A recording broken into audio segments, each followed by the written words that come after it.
Hello viewers, நீங்கள் கேட்டுட்டு இருக்கிறது வெறும் ரிவ்யூ. நான் தான் உங்கள் வெறும். நாம் இன்னைக்குள்ள பார்க்க போகிறது இப்போ பிரைம் வீடியோஸில் ரிலீஸ் ஆகிற ஒரு இங்கிலீஷ் சீரியஸ் தான் கிராஸ். இந்த வெப் சீரிஸ் எப்படி இருக்குது அப்படிங்கிறத அந்த வெளில பார்க்க போகிறோம். இந்த கிராஸ் வெப் சீரிஸ் தமிழ் டப்பிங்கோட அவைலபிளாக இருக்குது. முடிஞ்சால் கண்டிப்பாக ஒரு செக் அவுட் பண்ணி பாருங்கள். ஒரு கிரைம் த்ரில்லர் ஜானர் தான். 8 எபிசோட்ஸ் கொண்டு பிளான் பண்ணி ரிலீஸ் பண்ணியிருக்காங்க.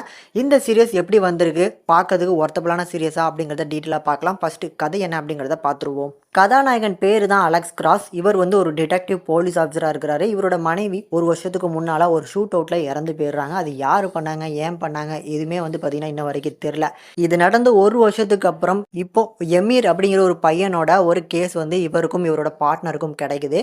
அந்த எமீர் சூசைட் பண்ணி இறந்துக்கிட்டான் அப்படின்னு தான் எல்லாரும் நம்புறாங்க. ஆனால் ஒருத்தவங்க கொலை பண்ணியிருக்காங்க அப்படின்னு சொல்லி நம்ம ஹீரோ சொல்கிறாரு. பட் சாலிடான ஒரு எவிடன்ஸ் இல்லாதனால ஹீரோவோட சீஃப் ஒரு சாலிடான எவிடன்ஸை கொண்டு சப்மிட் பண்ணு அப்படிங்கிற மாதிரி சொல்கிறாங்க. அந்த எவிடன்ஸை தேடிட்டு இருக்கும்போது ஹீரோவோட மனைவி இறந்து போன அந்த கேஸ்க்கான சில விஷயங்கள் இவருக்கு திருப்பி தெரிய வருது.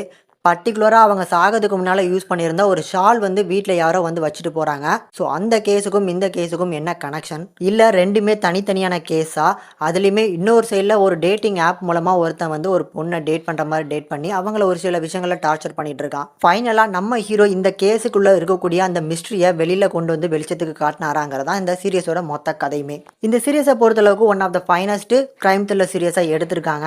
அதில் இந்த சீரியஸை பொறுத்தளவுக்கு ஜேம்ஸ் பேட்டர்சன் அப்படிங்கிற நாவலை மையமாக வச்சு தான் இந்த சீரியஸை எடுத்திருக்காங்க. நிஜமாவே அந்த கிரைம் த்ரில்லர் நாவல் அந்த அளவுக்கு சுவாரஸ்யமாக இருந்திருக்கா, இல்லை இவங்க ரைட்டிங் மூலமாக ஸ்க்ரீன் பிளேல ப்ரெசென்ட் பண்ணியிருக்கிறது அந்த அளவுக்கு சுவாரஸ்யமாக இருக்கா அப்படிங்கிறது தெரில. ஏன்னா ஒரு சில எபிசோட்ஸ் நல்ல பிக்கப்பாக மாதிரி இருக்குது. ஆனால் ஒரு சில எபிசோடு கொஞ்சம் டல்லாகி இழுக்கிற மாதிரியான ஒரு ஃபீலும் வருது. பர்டிகுலராக சொல்லணுன்னா அந்த 2வது எபிசோட் அந்த ஃபோனை அவங்க எடுத்துகிட்டு போகிற மாதிரியான ஒரு சீன் வரும். அதை வச்சு அந்த ஒரு எபிசோடை முடிச்சிருப்பாங்க.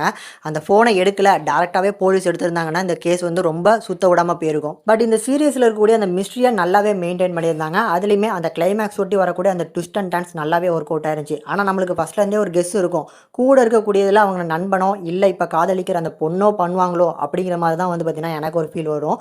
ஆனால் அதுக்கப்புறம் லாஸ்ட்டாக கிளைமேக்ஸில் அவங்க மனைவியை யார் கொலை பண்ணாங்க அப்படிங்கிறத காட்டினது ஓரளவுக்கு சர்ப்ரைசிங்காக தான் இருந்துச்சு. இன்னொரு சைடில் அந்த ஃபேன் பாய் கில்லர் அப்படின்னு சொல்லி அந்த டேட்டிங் ஆப் மூலமாக ஒருத்தங்களை டேட் பண்ணி அவங்கள பார்த்தீங்கன்னா டார்ச்சர் பண்ணுறது, அந்த போர்ஷன்ஸுமே நல்ல என்டர்டெய்னிங்காக இருந்துச்சு. ஆனால் நாவலில் உண்மைக்கும் அப்போ டேட்டிங் ஆப்லாம் கிடையாது. அப்போ நாவல்னால் கொஞ்சம் ரீசெண்டாக எழுதப்பட்ட நாவலாக இல்லை அப்படிங்கிறதெல்லாம் தெரில, இல்லை இவங்க மாடிஃபை பண்ணியிருக்காங்களா இதெல்லாம். ஆனால் நல்லா இருந்துச்சு அந்த போர்ஷன்ஸு. பர்ஃபார்மன்ஸில் சீரியஸில் நடித்த நம்ம ஹீரோவோட கதாபாத்திரமாக இருக்கட்டும், அதுக்கப்புறம் அந்த டேட்டிங் ஆப் மூலமாக கில் பண்ணக்கூடிய அந்த ஃபேன் பாய் கில்லர், இவங்க 2 பேரோட பர்ஃபார்மன்ஸ் எனக்கு தனியாக பர்சனலாக பிடிச்சிருந்தது. டப்பிங்கை பொறுத்தளவுக்கு நல்லாவே பண்ணியிருக்காங்க. அண்ட் கூடுதலாக ஒரு பார்க்கறதுக்கு ஒரு நல்ல கிரைம் த்ரில்லர் சீரியஸாக ரெடியாக இருக்குது. ஒரு ஆவரேஜ் டு வாட்ச் தான். ஆனால் ஒரு சில எபிசோடு உங்களை வேணும்னு இழுக்கிறாங்க அப்படிங்கிற மாதிரியான சில எபிசோட்ஸும் இருக்குது. அப்படிங்கிறதுனால கொஞ்சம் பார்த்து அதுக்கேற்ற மாதிரி பார்த்தீங்கன்னா ட்ரை பண்ணி என்ஜாய் பண்ணுங்கள். இந்த கிராஸ் வெப் சீரிஸுக்கு நம்ம சேனல் ரேட்டிங்னு பார்க்கும்போது 5க்கு 3 வரைக்கும் ரேஷியோ கொடுத்துருக்கோம். கண்டிப்பாக ஒரு 1 டைம் ட்ரை பண்ணி பார்க்கலாம். சீரியஸ் உள்ள அடல்ட் கண்டென்ட் இருக்கா அப்படின்னு கேட்கக்கூடிய ஆடியன்ஸ் கண்டிப்பாக ஃபேமிலி ஃப்ரெண்ட்லி இந்த சீரிஸ் கிடையாது.